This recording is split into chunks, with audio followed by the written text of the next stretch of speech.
السلام علیکم ورحمۃ اللہ وبرکاتہ۔ وعلیکم السلام ورحمۃ اللہ وبرکاتہ۔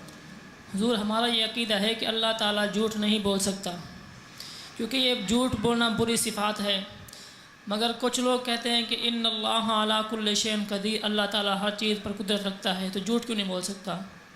تو یعنی کہ اس چیز پر بار بار تکرار کرتے ہیں۔ فَنَجْعَلْ لَعْنَةَ اللَّهِ عَلَى الْكَاذِبِينَ، یہ آیت کیوں نہیں دکھتی؟ بس جھوٹے پہ خدا کی لعنت ڈالیں، یہ بھی تو قرآن پاک میں ہے۔ تو جس فعل کی طرف اللہ تعالیٰ لعنت فرما رہا ہے وہ فعل وہ خود کیسے کرے گا؟ اللہ تعالیٰ ہر شے پہ قادر ہے، اس کے معنی یہ نہیں کہ اللہ تعالیٰ کو کسی عیب کے ساتھ متصف کر دیں۔ اللہ تعالیٰ کو عیب کے ساتھ متصف نہیں کیا جا سکتا، ایسا خیال رکھنا یہ گمراہی ہے اور ایسا نہیں سوچنا چاہیے۔ واللہ تعالیٰ اعلم۔